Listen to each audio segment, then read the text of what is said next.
بسم اللہ الرحمن الرحیم الحمد للہ رب العالمین والصلاة والسلام على رسوله النبی الکریم محمد وعلى آلہ وصحبہ اجمعین ومن تبعهم بإحسان ودعا بدعوتهم إلى يوم الدين أما بعد فقال الله سبحانه وتعالى فأعوذ بالله من الشيطان الرجيم بسم الله الرحمن الرحيم والذين يكنزون الذهب والفضة ولا ينفقونها في سبيل الله فبشرهم بعذاب أليم يوم يحمى عليها في نار جهنم فتقوى بها جباههم وجنوبهم وظهورهم هذا ما كنزتم لأنفسكم فذوقوا ما كنتم تكنزون صدق الله العظيم. محترم ناظرین، السلام علیکم ورحمۃ اللہ وبرکاتہ. اس رمضان سیریز کے اندر پچھلی لیکچر کے اندر گفتگو شروع ہوئی تھی زکوٰۃ سے متعلق، اور زکوٰۃ کی تعریف، زکوٰۃ کی ڈیفینیشن اور زکوٰۃ کی حکمت کے تعلق سے کچھ گفتگو ہوئی تھی. انشاءاللہ مزید گفتگو زکوٰۃ کے تعلق سے، اور زکوٰۃ کس پر واجب ہوتی ہے، اور زکوٰۃ کن کن اموال پر، کن کن چیزوں پر کتنی زکوٰۃ واجب ہوتی ہے، زکوٰۃ کس کو دی جاتی ہے، یا زکوٰۃ کس کو دی جانا چاہیے، ان باتوں پر انشاءاللہ گفتگو کی جائے گی. سب سے پہلے زکوٰۃ کی حکمت کے جو نقطے، جو پوائنٹ علماء نے ذکر کیے ہیں، ان میں سے کچھ پر روشنی سابقہ لیکچر کے اندر، پچھلے لیکچر میں ڈال دی گئی تھی، جس میں مال کی پاکی، طہارت، نفس کا تزکیہ، اور غریبی اور امیری، غریبوں اور امیروں کے درمیان جو خلیج ہے، جو سماجی کشیدگی ہے، اس میں دوری، کمی، اور غربت کو دور کرنے کا صحیح علاج. ایک بات بہت حکمت کی ہے، غور کرنے کی ہے، کیونکہ اللہ تبارک و تعالیٰ انسانوں کو پیدا کرنے والا ہے، اور اس کی بنائی ہوئی شریعت، اس کے بنائے ہوئے احکام فطرت انسانی کے مطابق ہے. اس لیے زکوٰۃ میں اور انکم ٹیکس میں جو فرق ہے وہ ہمیں سمجھنا بہت ضروری ہے.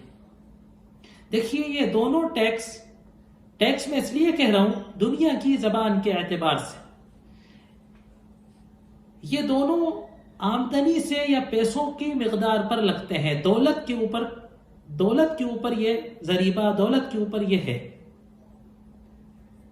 فرق صرف اتنا ہے کہ انکم ٹیکس کمائی پر لگایا جاتا ہے. آپ نے اتنا کمایا تو اس پر اتنا ٹیکس لگایا جائے. زکوٰۃ کمانے پر پابندی نہیں لگاتی.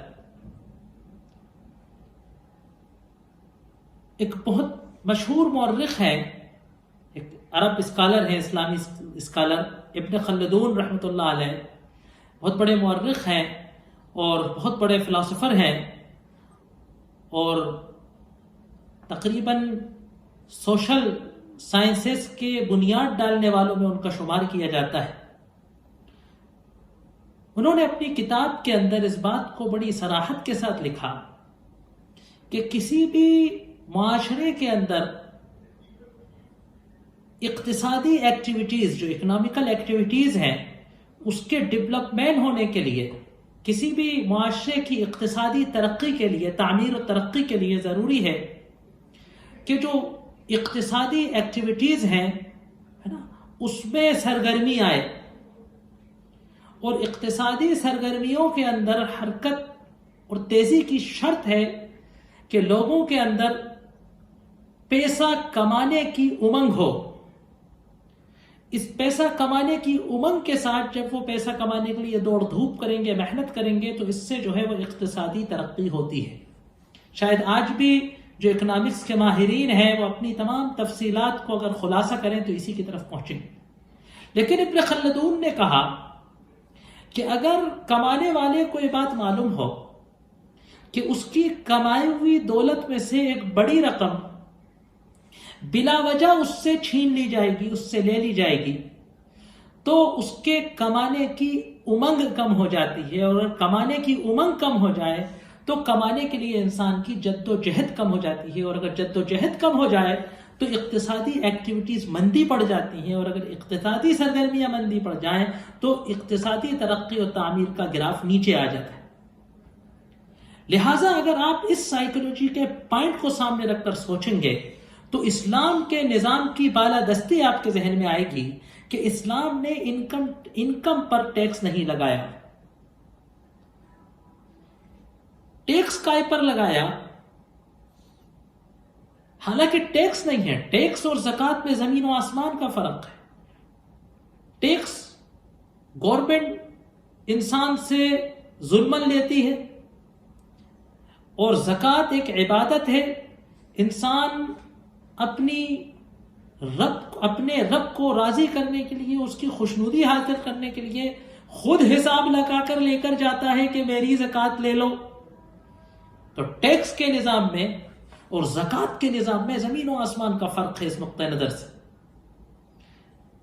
اسلام کہتا ہے کہ کمانے پر کوئی پابندی نہیں، اگر جائز ذریعے سے کمایا جا رہا ہے اور اس جائز ذریعے میں مصروف ہونے سے دیگر اللہ تبارک و تعالیٰ کے اور دیگر انسانوں کے اور معاشرے کے جو واجبہ حقوق ہیں وہ متاثر نہیں ہو رہے ہیں۔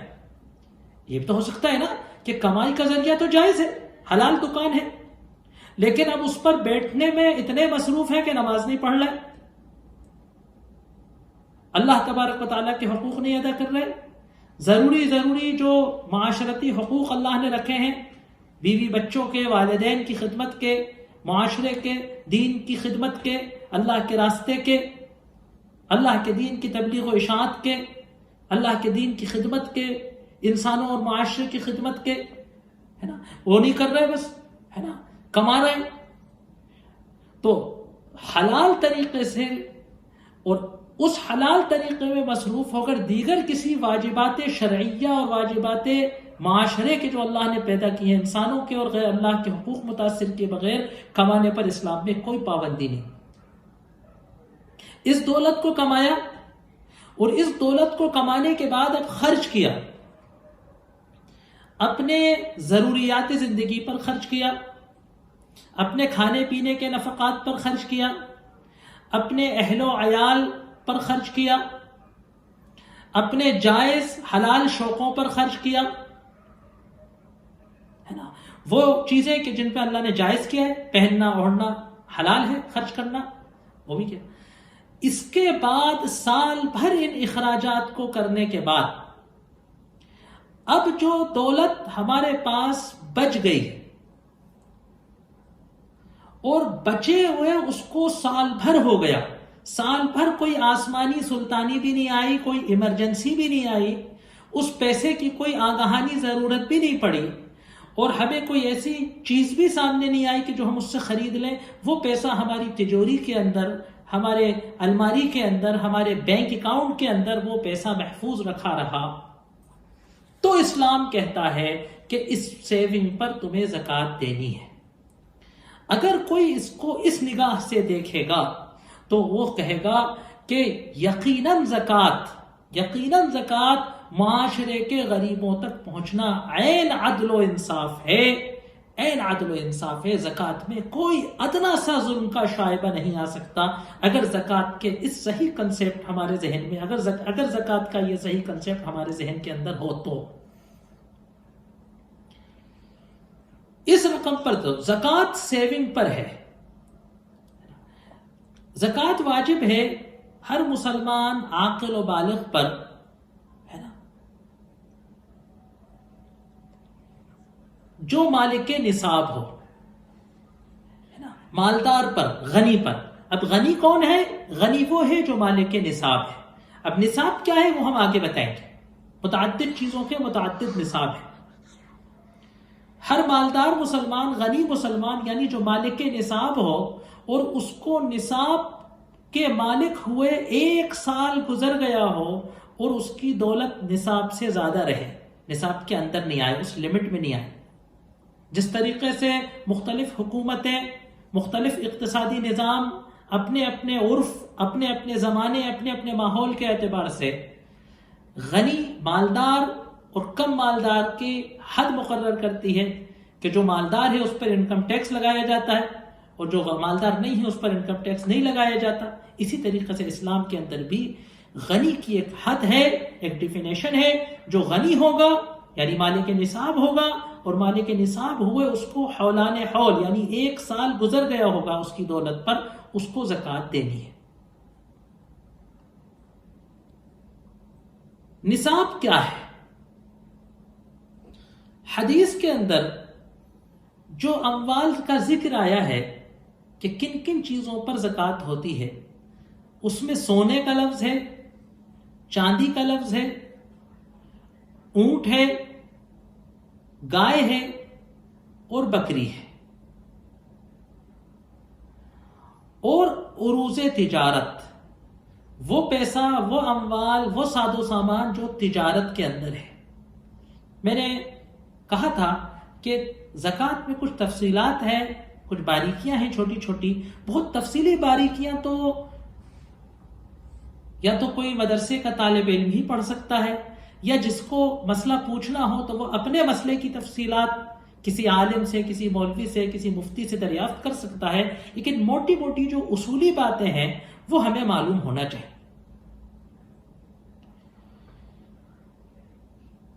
ان میں ایک مقدار مقرر کی گئی کہ جو اس سے زیادہ کا مالک ہے وہ شریعت میں نصاب ہے. نصاب یعنی کوٹا.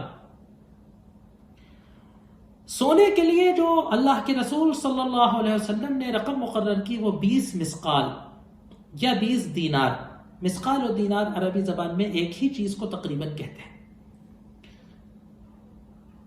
چاندی کی جو مقدار مقرر کی گئی حدیث مبارک کے اندر، وہ سنت مطہرہ کے اندر وہ 200 درہم. اونٹ میں جو مالدار کی ڈیفینیشن مقرر کی گئی 5 چرنے والے اونٹ. گائے کی مقدار جو مقرر کی گئی وہ 30 گائیں، اور بکری کی مقدار جو مقرر کی گئی وہ 40 بکری. اس سے کم پر زکوٰۃ نہیں. 20 دینار سے کم سونے پر زکوٰۃ نہیں، 200 درہم چاندی سے کم پر زکوٰۃ نہیں، 5 اونٹوں سے کم پر زکوٰۃ نہیں، 30 گایوں سے کم پر زکوٰۃ نہیں، 40 بکریوں سے کم پر زکوٰۃ نہیں. کھیتی کی زکوٰۃ میں تھوڑا سا اختلاف ہے. کچھ علماء کرام اس بات کے قائل ہیں کہ کھیتی میں بھی نصاب ہے، اور وہ تقریباً 5 وسق کے قائل ہیں. احناف کا اور دیگر کچھ علماء کا مسلک یہ ہے کہ کھیتی میں نصاب نہیں. جتنی بھی کھیتی ہوگی، جتنا بھی غلہ اور اناج اگے گا، جتنا بھی ما انبتت الارض، زمین سے جو بھی اگے گا، غلہ اگے گا، اناج اگے گا، پھل اگے گا، سبزی اگے گی، سال میں 1 بار اگے گا، 2 بار اگے گا، 6 بار اگے گا، سب پر زکوٰۃ دی جائے گی. آپ تھوڑا اگر غور کریں گے تو اس میں ایک لاجک ہے. کیونکہ کھانا، اناج، اشیاء خوردنی یعنی کھانے پینے کی چیزیں انسان کی ضرورت اصلیہ ہے، بنیادی ضرورت ہے، جس کے بغیر انسان جی نہیں سکتا. تو شریعت نے اس کا کوئی نصاب نہیں رکھا، جہاں جتنی بھی اگے گی. ورنہ ہر جگہ تھوڑی تھوڑی اگ رہی ہے، ہر ایک کے پاس تھوڑی تھوڑی اگ رہی ہے، تو غریب کو پھر کیا ملے گا؟ صرف مالداروں کے غلے میں سے غریب کو ملے گا تو غریب تک کم پہنچے گا. جو بھی زمین سے اگے گا اس پر شریعت نے ایک نظام رکھا ہے، وہ غلے کا اور کھیتی کا دیا جائے گا، تاکہ جو ہے وہ کھانے کی اناج، غلہ اور کھانے کی اشیاء خوردنی غریب تک پہنچ جائے. آج ہمارے دور میں 20 دینار اور 200 درہم چاندی کتنی ہوتی ہے، یہ بات قابل غور ہے. ایک بڑی غلط فہمی ہے ہمارے معاشرے کے اندر. شاید اب تو تھوڑے سے ذرائع معلومات بڑھ گئے ہیں انٹرنیٹ وغیرہ کے ذریعے، تو لوگوں کو بہت ساری معلومات اب فراہم آسانی سے ہو جاتی ہیں. ایک بڑی غلط فہمی ہمارے معاشرے میں چلتی ہے. ہماری بہنیں اس بات سمجھتی ہیں کہ سونے کا نصاب 7.5 تولہ ہے، کہ 7.5 تولہ سونا اگر ہے تو اس پر زکوٰۃ دی جائے گی. اس میں ایک چھوٹی سی غلط فہمی ہے. پرانے زمانے کے اندر